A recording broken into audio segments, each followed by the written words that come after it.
our connection with others can only be as deep as our connection with ourselves.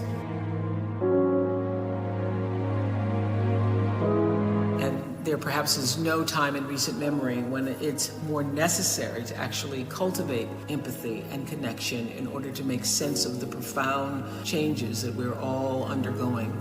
Everywhere we turn, we can't grapple with the many urgent issues facing us and facing our planet without understanding ourselves first. And in Atlas of the Heart, Brene and her team of researchers and therapists and educators and others have so richly explored how to cultivate an emotional vocabulary. Like, we need the words, the language, the expressions that help us process and identify what it is we're feeling and what is happening to us, and to be able to communicate that to other people.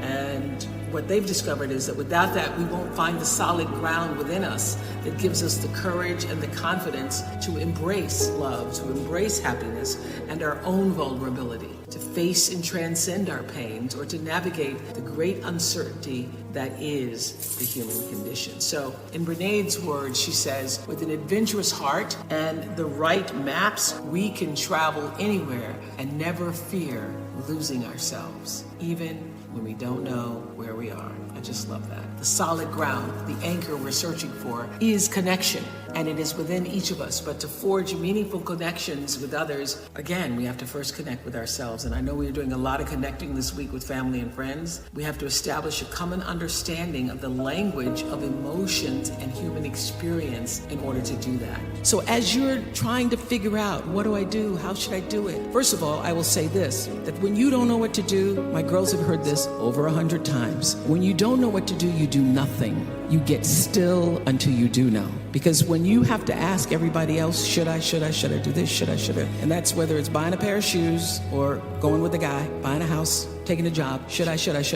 When you have to ask everybody else, it means you don't really know the answer fully yourself. So you get still, be still, and know the answer will come. So here are variations on a few grand themes, beginning with this. Pick a problem, any problem. The list is long. Here are just a few that are at the top of my list. There's gun violence, and there's climate change and systemic racism, economic inequality, media bias, the homeless need opportunity, the addicted need treatment, the dreamers need protection, the prison system needs reforming, the LGBTQ community needs acceptance, the social safety net needs saving, and the misogyny needs to stop. Needs to stop, but you can't fix everything. But what can you do? Here and now, I believe you have to declare war on one of our most dangerous enemies, and that is cynicism. Because when that little creature sinks in, its hooks into you, it'll cloud your clarity, it'll compromise your integrity, it'll lower your standards, it'll choke your empathy, and sooner or later, cynicism shatters your faith. When you hear yourself saying, it doesn't matter what one person says, oh well, so what? It's not gonna make any difference what I do, who cares? When you hear yourself saying that, know that you're on a collision course for our culture. And I understand how it's so easy to become disillusioned, so tempting to allow apathy to set in, because anxiety is being broadcast on 157 channels 24 hours a day, all night long. And everybody I know is feeling it. But these times are here to let us know that we need to take a stand for our right to have hope. And we need to take a stand with every ounce of wit and courage we can muster. The question is, what are you willing to stand for? That question is going to follow you throughout your life. And here's how you answer it. You put your honor where your mouth is. Put your honor where your mouth is. When you give your word, keep it. Show up, do the work, get your hands dirty, and then you'll begin to draw strength from the understanding, the true knowing that history is still being written. You're writing it every day. The wheel's still in spin, and what you do or what you don't do will be a part of it. And more than ever, I would have to say, I miss the Oprah Winfrey.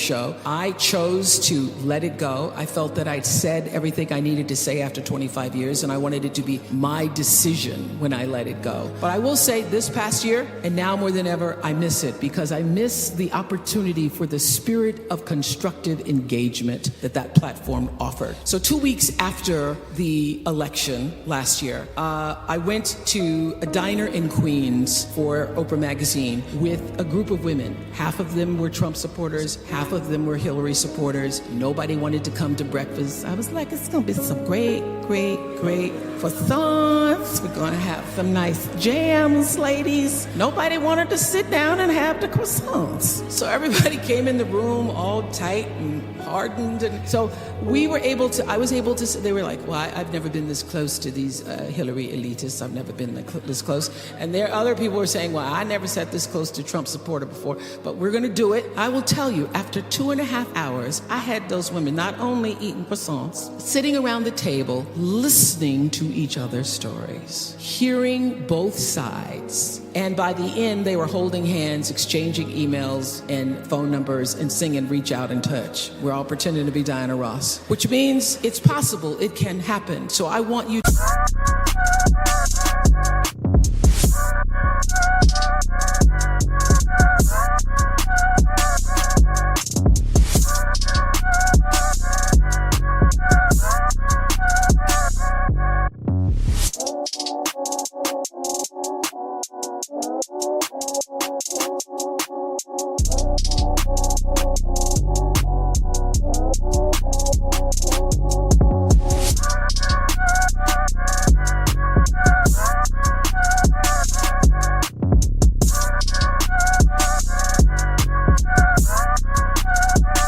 to work in your own way to change the world in respectful conversations with others at a rate and a rhythm that's in tune with the source from which you have come, your truth. And I want you to enter every situation aware of its context, open to hear the truths of others, and most important, open to letting the process of changing the world change you. That is the spirit of constructive engagement. So that's the goal, to be a compassionate woman of substance, to be committed, to have constructive engagement, to live this life of substance.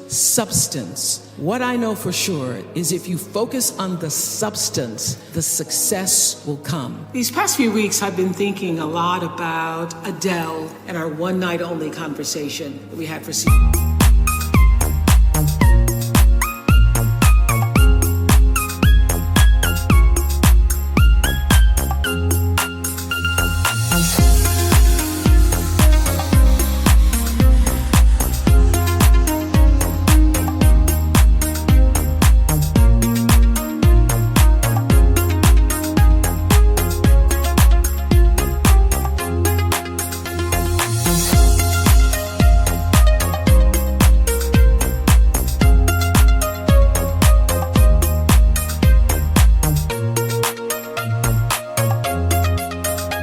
such a beautiful conversation and concert and beautiful album. You can feel her heart and soul in every lyric on 30. Her emotional pain she seems to have used as a muse. I said that to her during our conversation. And you know by now that she wrote that album while going through a divorce. And she told me that she left her marriage in pursuit of her own happiness. And she has so many meaningful things to say about choosing you and not being guilty about it. The pursuit of your own happiness is enough of a reason to make a major change, like Adele did. Let that sink in for a minute. So how did Adele find the bravery to trust herself and uproot her life? I asked her just that, and her answer struck me. She told me that she imagined the person she would want her 9-year-old son to know. When she was unhappy, which she was in the marriage, he, her son, wasn't getting the best version of her. So Adele dedicated the album to him as a way of telling him what she was going through. So, of course, Adele's situation is specific to her, but the greater lesson can apply to just everyone. So many women stay in miserable situations, whether it's their job, their friendships, romantic relationships,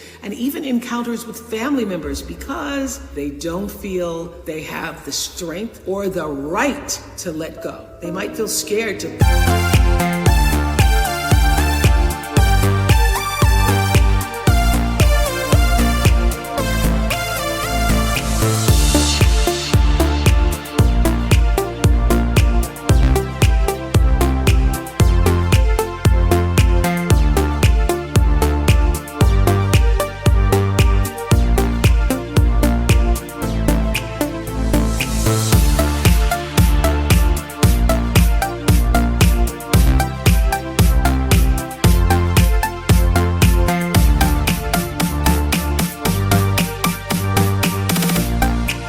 themselves first, to listen to that voice that's in your spirit saying, do what's best for you, make the change. The best thing I gathered from this new 30 album, along with being soothed by the music, it's such a great album, is an even more compelling understanding that choosing happiness for yourself is what truly allows you to begin bringing happiness to other people. So during the holiday season, we've already been conditioned to give and give and give and give and give and give and give to others, but it's important to make time for yourself too. That care is the gift you give to yourself. And that's what we're taking away from this week, I'm hoping. Being able to choose what's right for you and knowing when it is right.